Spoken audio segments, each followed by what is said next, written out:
Então vamos já ler o texto, Êxodo capítulo 2, e diz-nos assim a palavra de Deus. Foi-se um homem da casa de Levi e casou com uma descendente de Levi, da mesma tribo. E a mulher concedeu e deu à luz um filho. E vendo que este era formoso, escondeu por 3 meses. Sabemos o porquê, não é? O faraó tinha dado ordens para que os meninos do sexo masculino, meninos, fossem todos deitados ao rio. E então, não podendo, porém, escondê-lo por mais tempo, tomou um cesto de junco, calafetou com betume e piche, e pondo nele o menino, largou-o no carriçal à beira do rio. Sua irmã ficou de longe para observar o que lhe haveria de suceder. Desceu a filha de Faraó para se banhar no rio, e as suas donzelas passeavam pela beira do rio. Vendo ela o cesto no carriçal enviou uma criada e o tomou. Abrindo, viu a criança, e eis que o menino chorava. Teve compaixão dele e disse: Este é menino dos hebreus. Então disse sua irmã à filha de Faraó: Queres que eu vá chamar uma das hebreias para que sirva de ama e te crie a criança? Respondeu-lhe a filha de Faraó: Vai. Saiu, pois, a moça e chamou a mãe do menino. Então lhe disse a filha de Faraó: Leva este menino e cria-mo, pagar-te-ei o teu salário. A mulher tomou o menino e o criou. Sendo o menino já grande, ela o trouxe à filha de Faraó, da qual passou a ser seu filho. Esta lhe chamou Moisés e disse: Porque das águas o tirei. Naqueles dias, sendo Moisés já homem, saiu a seus irmãos e viu os seus labores penosos. E viu que certo egípcio espancava um hebreu, um do seu povo. Olhou de uma e de outra banda, e vendo que não havia ali ninguém, matou o egípcio e o escondeu na areia. Saiu no dia seguinte, e eis que 2 hebreus estavam brigando, e disse ao culpado: Por que espancas o teu próximo? O qual respondeu: Quem te pôs por príncipe e juiz sobre nós? Pensas matar-me como mataste o egípcio? Temeu, pois, Moisés e disse: Com certeza o descobriram. Informado deste caso, procurou Faraó a matar Moisés. Porém, Moisés fugiu da presença de Faraó e se deteve na terra de Midian e assentou-se junto a um poço. O sacerdote de Midian tinha 7 filhas, as quais vieram a tirar água e encheram os bebedouros para dar de beber ao rebanho de seu pai. Então vieram os pastores e as enxutaram dali. Moisés, porém, se levantou e as defendeu e lhes deu de beber ao rebanho. Tendo elas voltado a Reuel, seu pai, este lhes perguntou: Por que viestes hoje tão cedo, mais cedo? Responderam elas: Um egípcio nos livrou da mão dos pastores e ainda nos tirou a água e deu de beber ao rebanho. Onde está ele? Disse às filhas. Por que deixaste lá o homem? Chamai-o para que coma pão. Moisés consentiu em morar com aquele homem e deu a Moisés, sua filha, Zípora, a qual deu à luz um filho, a quem se chamou Gerson, porque disse: Sou peregrino em terra estrangeira. Decorridos muitos dias, morreu o rei do Egito, e os filhos de Israel gemiam sob a servidão, por causa dela clamaram, e o seu clamor subiu a Deus. Ouvindo Deus o seu gemido, lembrou-se da sua aliança com Abraão, com Isaque e com Jacó. E viu Deus os filhos de Israel e atentou para a sua condição. Eu dividi este texto, não é difícil de dividir, em 5 pontos e dei-lhes alguns nomes. Não só eu, mas também a informação que eu recebi. No versículo 1 a 4 nós temos o nascimento propriamente dito de Moisés. Nos versículos 5 a 10 temos a sua criação e a sua educação. No versículo 11 a 14 temos o grande erro de Moisés e a sua identificação com o seu povo hebreu. De 15 a 22 é a fuga propriamente dita. E do versículo 23 ao 25 temos o clamor do povo hebreu ao Senhor. São estes 5 pontos principais que nós vamos analisar. É interessante, digo desde já, que, apesar de ser poucas palavras, este capítulo encerra mais ou menos 80 anos da vida de Moisés. Primeiro ponto, nascimento de Moisés. Queria dizer que este casamento entre estas duas pessoas de Levi. Mais tarde até podemos ver que a esposa deste homem era tia dele. Nesta altura a lei ainda não existia. Mais tarde é que Deus deu a proibição de casarem familiares uns com os outros, primos com primas, sobrinhos com etc. Isso lá para Levítico aparece. E então queria dizer que este casamento não é um casamento qualquer. Não era um casamento, pronto, vulgar. Este casamento estava, de certeza, no coração de Deus. E Deus tinha intenções deste casamento vir a ser ao seu serviço. O Senhor sabia que deste casamento havia de sair um fruto que viria a ser o libertador do povo de Israel, do povo hebreu, da escravidão apertadíssima nesta altura que estava a sofrer. Neste texto, nesta família, não é revelado qualquer nome a não ser o nome de Moisés, dado pela filha de Faraó. Mas por outros textos, em Êxodo 6, 20, se puderes projetar, Êxodo 6, 20, nós temos aqui a informação de quem eram estas duas pessoas. Os pais de Moisés, deste menino. E temos então a informação de que Arão era o seu pai.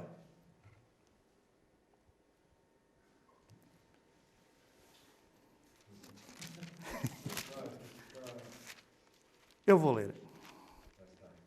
6:20. E diz assim: Arão tomou por mulher a Joquebede, sua tia. A informação que há bocado dei. E ela lhe deu a Arão, os seus filhos, a Arão e a Moisés. E os anos da vida de Arão foram, etc, etc. Nós aqui vemos a informação que os pais de Moisés eram Arão, e este nome que é um bocado esquisito de dizer, Joquebede, sua mãe. É interessante vermos o que é que estes nomes significam. Arão significa povo exaltado, ou povo famoso. Joquebede significa Javé é glória. Seus filhos encontramos em Números 26, 59. Aqui também já encontramos dois, mas 26, 59 de Números, encontramos os 3 filhos. Não sei se tiveram mais, mas aqueles existentes estão aqui registados. Números 26, versículo 59. Diz assim a palavra do Senhor. A mulher de Arão chamava-se Joquebede, filha de Levi, a qual lhe nasceu no Egito. Teve ela de Arão e a Moisés e a Miriam, a irmã destes. Não está aqui registrado no capítulo 2 de Êxodo quem era a sua irmã, o nome de sua irmã, mas nós aqui entendemos que esta menina que acompanhou este cesto, este barquinho, era a sua irmã Miriam. É interessante. Arão significa aquele que traz a luz, o iluminado. E sabemos que ele foi usado por Deus na libertação do povo de Israel. Ele era o porta-voz de Deus. Moisés sabemos que significa tirado das águas, não é? E Miriam no grego significa rebelião. E mais tarde a gente vai entender porque é que Miriam significa rebelião. Não tem nada a ver com o paralelo grego, Miriam ser Maria, mas Maria tem outra interpretação. Então, Miriam e Arão eram mais velhos do que Moisés. Nasceram antes do decreto deste faraó, que teve com intenção de não deixar nascer mais meninos hebreus. É interessante no capítulo 1, versículo 8, irmos lá um bocadinho, ter em conta que este faraó não conhecia a José. Isto sugere que o começo da escravatura, sendo verdade, o povo viveu no Egito beneficiando da influência de José durante muito tempo. Provavelmente cerca de 3 séculos. E aqui com este faraó é que começa a verdadeira escravidão. Podemos pensar nisso, não é? Porque aqui o facto de dizer que este faraó não conhecia José quer dizer qualquer coisa, não é? Quer dizer que os anteriores tinham na sua mente o favor que José, hebreu, fez ao povo do Egito, não é? E a outros povos. Miriam teria mais ou menos nesta altura, segundo os comentadores, 10 a 12 anos, nesta altura do nascimento de seu irmão. E Arão, pela informação de Êxodo 7:7, Sabemos que ele era mais velho que Moisés, 3 anos. Quando Moisés fez 80 anos, Arão tinha 83 anos. Versículo 2, uma informação muito interessante. E a mulher concebeu e deu à luz um filho. E vendo que este era formoso, escondeu por 3 meses. Deus escolheu Moisés para ser libertador, escolheu um homem bonito, não é? Um homem formoso. E por esta razão a mãe escondeu da sua morte. Ele achou bonito, mas qual é a mãe que não acha que os seus filhos são bonitos, não é? Podem ser muito feios, mas a mãe acha sempre os bebés bonitos. Mas este parece, pela informação da palavra de Deus, que era mesmo formoso, que era mesmo destacável, que era algo que saía do restante dos meninos. Então decidiu escondê-lo enquanto pôde, esperando a ocasião certa para fazer o que fez mais tarde. Não respeitou o decreto de Faraó. Também queria dizer que recebi esta informação também, que a beleza física naquela altura era considerada um benefício de Deus, um favor de Deus. Quando nascia uma criança bonita, era considerado um favor de Deus a essa família. Mas creio que a razão de conservar esta criança com vida era outra, e só Deus o sabia, não é? Mais tarde a gente vai ver isso. Só Deus o sabia. Versículo 3.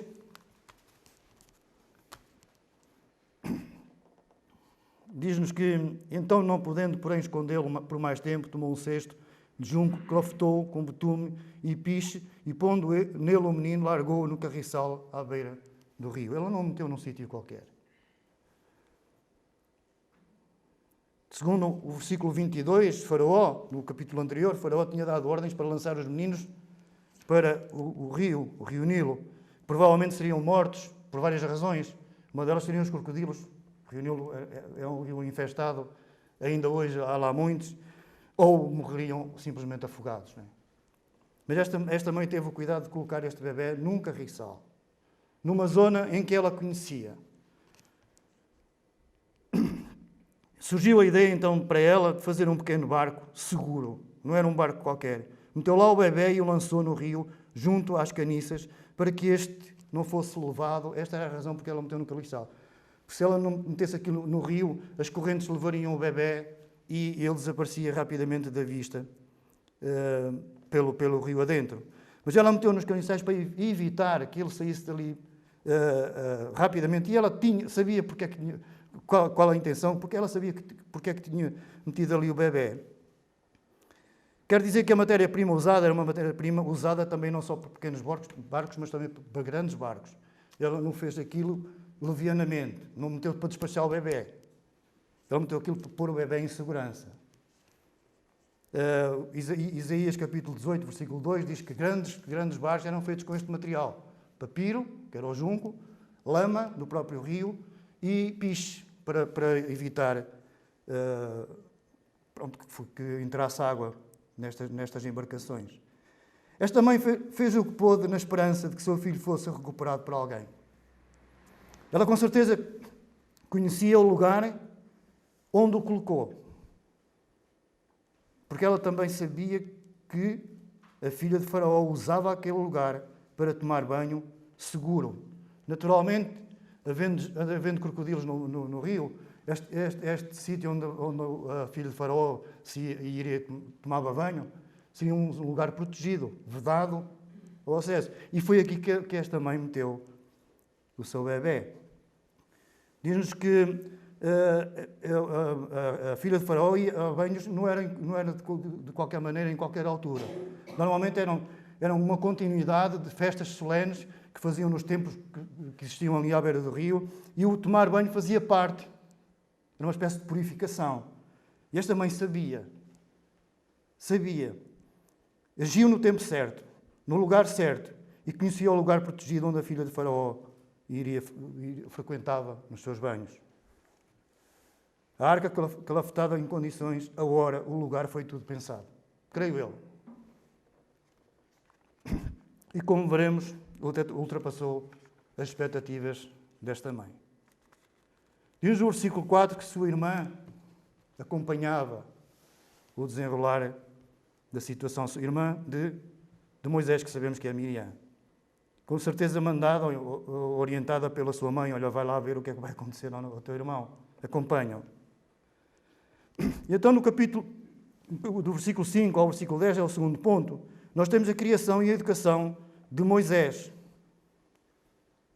E foi então, entre o versículo 5 e 6, que aconteceu algo realmente um pouco estranho. A própria filha de Faraó mandou chamar o bebê, mandou buscar o bebê, viu e reconheceu, não sei porquê, como filho de Hebreus. Por alguma razão foi. Não sei se a circuncisão, não sei se a circuncisão já existia. E então este bebê, ao 8º dia, sendo verdade, provavelmente estaria nu, não é? E ela por ali reconheceu, ou então pela fisionomia. Por alguma razão ela reconheceu, viu logo que um bebê de 3 meses era hebreu. E é interessante, irmãos, vermos aqui no versículo 6, que ela abrindo o berço, o barco, viu a criança e eis que o menino chorava. E é interessante esta parte. Teve compaixão deste menino, e disse, este menino é dos hebreus. E por esta compaixão pela criança, ela decidiu ficar com ela, logo. Não é? Indo até contra a ordem do seu pai. Ficar com o menino hebreu.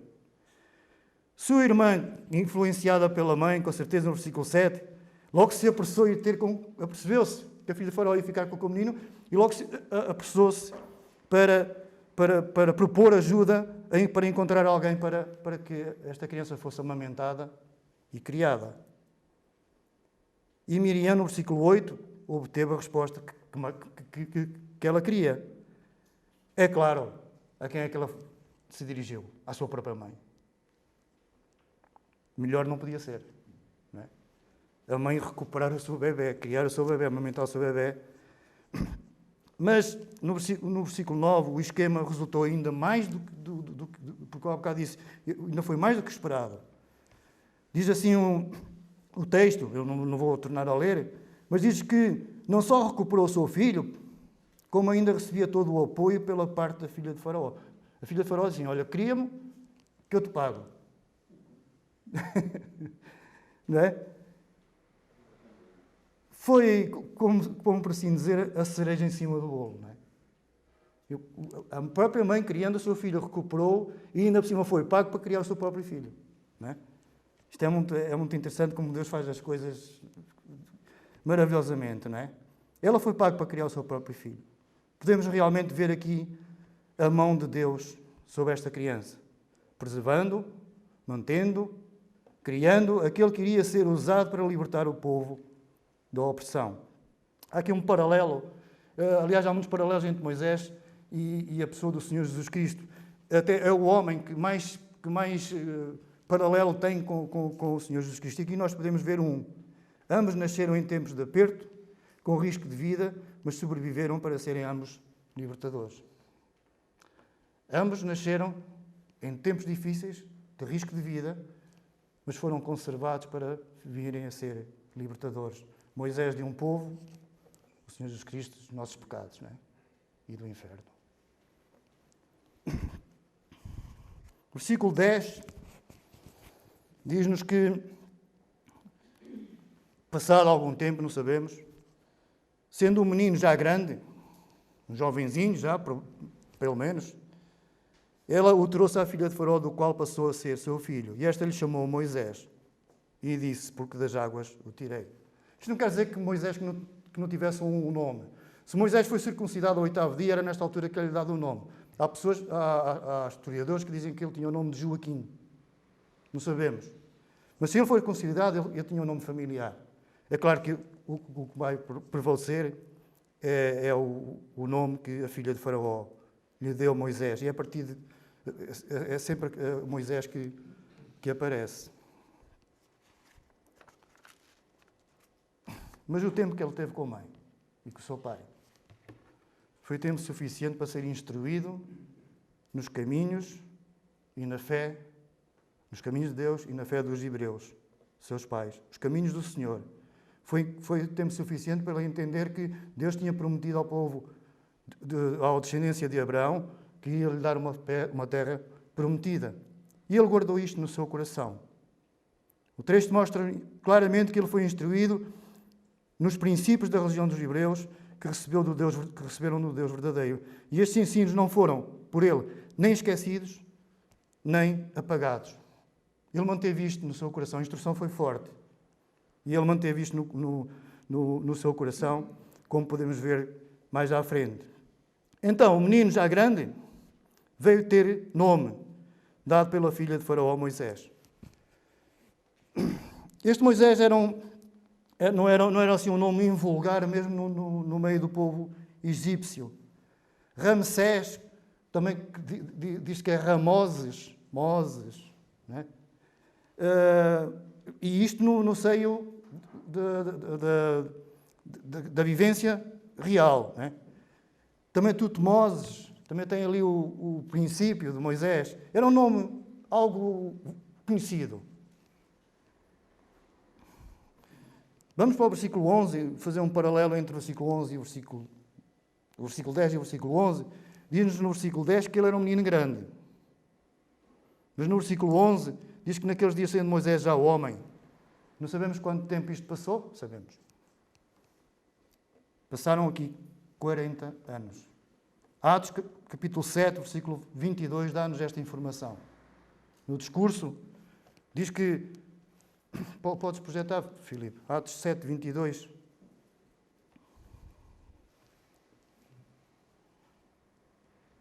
Neste discurso diz-nos que Moisés tinha 40 anos quando isto aconteceu. Por isso, em 10 versículos, há 40 anos de vida deste homem. Moisés foi educado em toda a ciência? 23. É 23.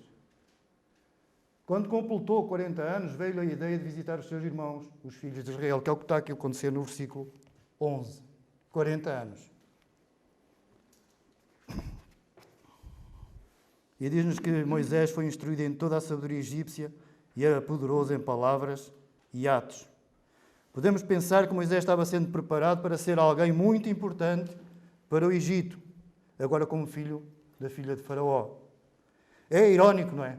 Um hebreu está no palácio. Um que devia ter sido morto, agora Deus estava a permitir que este homem estivesse no palácio, sendo preparado para ser algo importante. Quiçá o próprio Faraó. O futuro Faraó. Porque, por aquilo que a informação que nós temos, a filha de Faraó não tinha filhos. Pelo menos a mim me parece.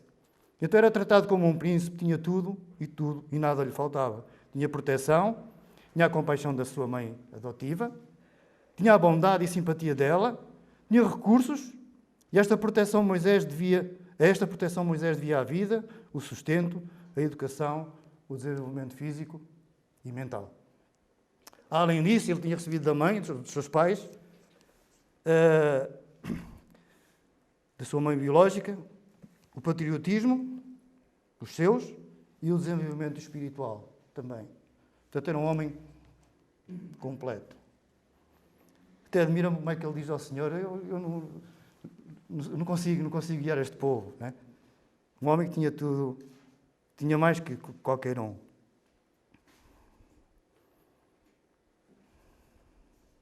Como eu disse, ele não se esqueceu que era hebreu, nem a instrução que dos seus pais foi apagada. No discurso de Atos 7, 17, vamos ler esse versículo, Atos 7, 17, temos aqui uma informação porque é que isto está a acontecer. Não é? E esse versículo diz-nos mais ou menos que naquele tempo estava próximo o cumprimento da promessa de Deus feita a Abraão. É importante estas palavras, não é? Naquele tempo estava a aproximar-se o tempo da promessa que Deus jurou a Abraão, e o povo cresceu e se multiplicou no Egito. Não era com 71 almas que aquele povo iria ocupar a terra de Canaã, mas era com milhares e milhares, como agora já estava a acontecer, que tinham todas as condições para ocupar esta terra. Terceiro ponto, versículos 11 a 14, nós encontramos o grande erro de Moisés, mas também a sua identificação com o seu próprio povo. Temos uma coisa má e uma coisa boa. Quando Moisés, já lemos, quando Moisés passou por aquele homem que estava de chibata na mão, fazendo mal a um irmão seu, ele olhou para um lado, olhou para o outro e não teve mesmo medidas. Esquece-se de olhar para cima, não é? Não teve mesmo medidas. Matou-o e enterrou-o. Quando diz que o escondeu na areia, é enterrá-lo. Deus, com certeza, que não concordou com isto. Foi um erro, como tantos outros praticados por homens importantes de Deus. Abraão errou, Jacó errou, Saúl errou, David errou e até Salomão, o sábio dos sábios, errou. Mas é muito, muito importante que Deus aproveita muitas vezes os nossos erros para executar os seus planos. E neste caso, Deus usou este erro de Moisés para que o seu plano fosse executado conforme vamos estudar no livro de Êxodo. Eu construí esta frase. Os atos falíveis dos homens, Deus os usa para executar os seus infalíveis propósitos. Os nossos atos falíveis, Deus usa para executar os seus infalíveis propósitos. É como nos diz aquele velho ditado, Deus escreve direito por linhas tortas, não é? É possível que nesta altura Moisés pensasse que era à altura de defender os seus irmãos de raça, mas ainda não era o tempo de Deus para este efeito. Versículos 13 e 14 mostra também que nem ele estava pronto, nem o povo estava pronto, os seus irmãos de raça, estavam prontos para serem liderados, e a mais por uma pessoa que estava na corte do Egito, era de desconfiar, não é? Nem ele estava preparado para liderar, nem o povo estava preparado para receber dele esta liderança. Então foi rejeitado. Não é? Mais uma comparação entre Moisés e o Senhor Jesus Cristo. O Senhor Jesus Cristo também foi rejeitado, não é? Pelos seus. E tem muitas que com certeza que nós iremos nos aperceber durante este livro. Quarto ponto. Eu sou rápido. Temos várias coisas. Fuga, casamento e mais aprendizagem. Ele fugiu para um lugar chamado Midian, uma terra estrangeira, como nós lemos. Midian era uma tribo da descendência de próprio Abraão, que já não sei com quantos anos ele casou com uma mulher que é Tera e teve, entre alguns filhos, este Midian, que veio a dar esta tribo, a qual ela agora estava a dirigir-se. Não era propriamente um reino, mas uma tribo que vivia num lugar por onde passavam povos que andavam de um lado para o outro, nómadas, principalmente à procura de zonas de pasto e de água. Esta localidade ficava mais ou menos perto do Sinai. Lugares sempre procurados e muito disputados sempre. Havia sempre, às vezes, porrada por causa das águas entre os pastores. E nós conhecemos vários relatos da Bíblia que falam sobre isso. Mas também eram lugares de descanso. E Moisés, quando para nestes poços, é para descansar. Não é?